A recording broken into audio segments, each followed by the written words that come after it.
I You might know me from this.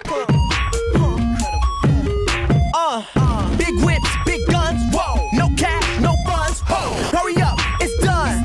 You are all my sons. We don't claim you bums. This shit. Hey, this is No Camera, and today, as promised, I'm going to give you a little insight of how I do my edits and basically what I do in every day. You might know me for crazy music videos. I make visuals, I make lyric videos, AMVs, all that type of stuff. And I've been editing kind of since I was in high school.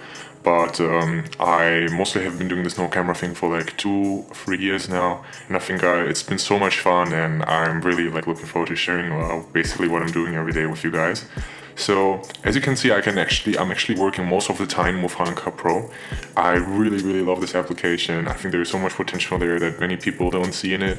I also of course use After Effects, but to be fair, only for a few effects, especially for rotoscoping. And Avidemux and Deep Dreamer, those are some programs for some special effects. If you want to start with editing, any software is possible. You can edit on your phone.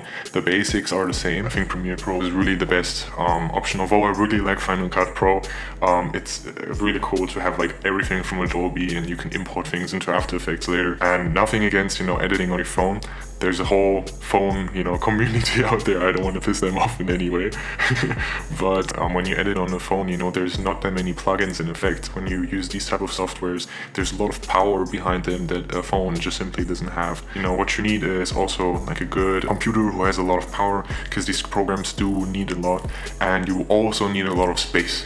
I'm gonna expose myself. I'm gonna show you how much. This is currently how much space Final Cut is taking on my computer, 240 gigabytes. That's a lot, So and that's not even all of it. I would definitely recommend you guys getting an external hard drive. Really important.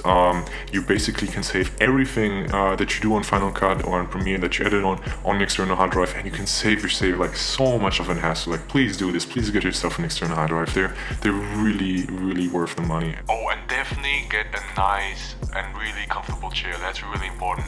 You're gonna sit a lot of hours in that, so definitely worth the money. So then let's get into it. I'm really looking forward to this. So first thing we're gonna do is we're gonna create a new library. And this is pretty important. We're gonna close the one that I just had opened. So now that we have a new library, we're gonna import media in here. So basically everything that goes in here is in the library that we have, and this kind of makes it a bit more overviewable. And here in the storage locations, this is basically where you can decide where Final Cut stores things. Here, this is really important. This is where you can basically say, oh, I want everything on my external hard drive and not on my PC like I have it right now. So when we create a new project, let's go. Really important, match the resolution with the video that you're importing. If you don't do this, this is kind of really interesting for, everyone for listening to this. If I work in a video and the original video is, 1080p, and I work in it in 4K and I import it as 4K, that's not really 4K. That's just me faking 4K. So definitely don't do this. Just take the resolution that the video is in. When it comes to the frame rates, really important, this is not gaming. This is not gaming. The frame rate doesn't make your video better if it's higher. So it will look I don't know if you probably watch a Blu-ray. The Blu-rays have a really high frame rate, and it looks super weird. Sometimes it looks good, but most of the time it looks super weird. If you want to do some slow motion effects, definitely work with 60 FPS, but really 23.98 is good. It's perfect. Just keep the recommended frame rate, and only use 60 FPS if you want to use some crazy slow motion effects or try to do something specifically with the frame rates. So today I have some things right here, and this, as you can see here, it's in 4K. So we're gonna load it up. We're gonna go in 4K. We're gonna call this tone video tutorial. I spelled that wrong. Just ignore that. And here's our timeline. We're just gonna take this file, and we're going to drag and drop it in here. And as you can see right now, I just changed it to optimized. What happens with these huge files, it's actually way better to import them as proxy. So you go on import. Let me just explain in a second what proxy actually is. And you click basically the proxy settings, and then it basically creates this 4K video in a lower resolution, and it's so much easier to work on. So definitely do this, and when you export, it goes back into this normal resolution. It basically creates low proxy files. But right now, as we have it right here, we're working with the optimized, version, the original 4K version. So we have the video here, and if I play it, we hear that Tone is rapping and with the music in the back. The problem with this is we of course have an original track, and what we would do usually is we take the original track down here and we fix it with the visual, then we tone the music down, and then we play it, and then we have the original track playing with the audio. I usually do this by just padding the original audio to the left over here, and then kind of fixing it up with it. So that's kind of the first step that we do when we import footage. But what we do afterwards is like a lot of correction. So that's already coming to the next step. We balance the color out like I just did. That fortunately goes automatic.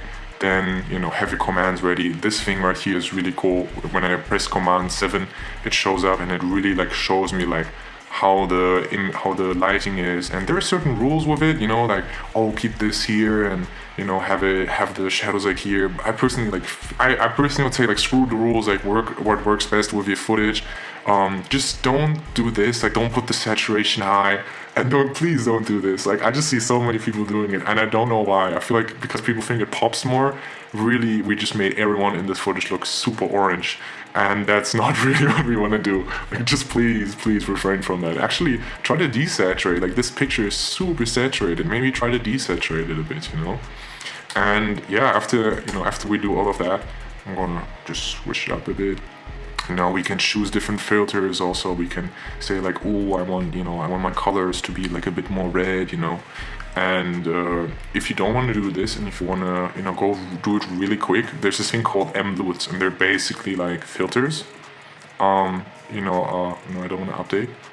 This is really interesting because you basically have these like pre-fit filters, and they're really cool. I personally like them. A lot of people just use the orange blue one. Just don't. Again, like man, I want you guys to be creative, but just don't make everything look orange. Like there's so many other cool ones, I personally, this one looks so cool. Look at it, like the yellow just went into gray area. It's really cool. And however, don't always try loose. You can create all of this also with the apps, by using certain masking tools. We can select everything that's orange, and we can just try to desaturate it ourselves. So you don't even need these filters for yourself. Try to be creative, try to do things like that. And yeah, so after we did this, after we played around with this clip a little bit, we can add some effects. We would usually cut the footage. What I do is like I check the footage and I see what clip is the coolest. Try to watch the whole footage, because you never know. Play it with the original music underneath. Play back, play forth, look for the coolest shots, you also want to make the artist look good, you don't want them to goof off in one clip, in the other, and then to use that type of footage. And then, we can go to effects, and there's really so many, there's so many, and we can basically like overlay all of them. That's kind of a cool thing. You can see all of the things we did overlaid with each other. So we have like a bad TV effect here, and you can see that if I put this one over here, that over the way you overlay the effects is really important. And that comes like to the first tip of what you can do. What No Camera loves to do is using the keyer effect. I use this all the time, and what it basically does is like it's usually like a green screen tool where it removes blue colors. And the cool thing about it is like, look, like I'm pulling this image underneath, and this clip is now underneath this clip, and everything here is cut out. Usually this clip will look like this. And now the footage is underneath, and this is so cool. You can be really creative with it, with zoom outs, and do some really great stuff with this, But yeah, besides effects, you can download a lot of plugins online, and you can play around with them a lot. I personally would like try to first get the edit right, like cut what you think is best and have a good flow, and then you can use things like an adjustment layer where you just put. This is really useful, like get this, like this is super cool, where you just pull this over everything, and now we just see like, oh, like let's say this clip doesn't have the effects, but this clip has it, and usually you would have to copy all the effects over, or I could just copy the effects in here and transfer them like this, paste attributes to the transition layer. So everything underneath this piece has no effect on it, and that's super cool. It's super useful. Definitely get yourself an adjustment layer. And yeah, there's a lot of cool other things we can do. There are titles, but most of the time it's just trying out what fits nice. Really try to listen to the music. I would say that's like the best tip. Like really listen what flows well. Don't just say like, "Ooh, I love this effect," and then put it on the video like we did for this tutorial. Really important thing is that you listen to a song and you're thinking maybe of an effect inside your head. Maybe you're like, "Yo, I want him to be blue," or "I want his head to be big." That would fit so well with the music. And then you try to figure out a way with the effects that you have to come up with that idea. And yeah, let's just do that. Let's just like look for some projects that I've been working on, and I can show you some stuff. So currently I'm not only working on the Tone project, but I'm also working on for a while now actually from a project of Winfield. Super great producer. Really love the style of what he's doing. So this is pretty much the most important part of making the video. I'm just gonna play the track now. You close your eyes and try to really like visualize what pictures come into mind when you listen to the track.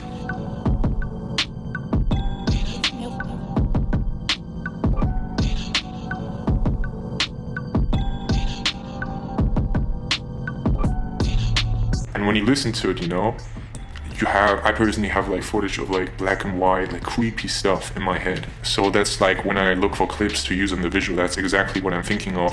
He personally texted me he wanted a lot of women in there and like pole dancing and things like this. So we both found the middle ground, and what I basically found was like, in this footage, I'm overlaying the keying that I just said. This is basically all this video is about. So the original clip is something like this. It's like just like a stripper in a club. But what we did is we keyed out her skin color, so everything that is the same color is gone. And underneath that, Ali found some like really cool footage of leopards with like a night camera. Then we made everything black and white. We kind of color corrected it in a sense. And then we put the old school, the negative effect on it. And it creates this really cool image where, you're kind of seeing the prey and the hunter at the same time. It kind of creates a dynamic, And yeah, this is kind of how I'm basically working for this video. There's a lot of overlaying, there's a lot of creepy footage, and at the first I was like thinking about like a lot of wood footage, but then when I closely listened to the beat, I was thinking more of underwater, so I put a lot of water imagery in there, creepy stuff with woman underwater. This is really cool clip, like you can see the face of the anglerfish, but it's actually the moon, and I put the teeth here. So all of this stuff, I'm always experimenting. Like I've been working for this for 2 years now, and there's so much still that I have to learn, so much cool effects that you can do, so much cool concepts that you have to do. And it's really not just about like spamming some shitty effects over some footage and cutting it like as quickly it is. It's always like trying to fit the cut and fit everything with the beat, trying to create your own vision and kind of create something that's like like a picture that you paint, but like in a video form, if that makes sense to anyone.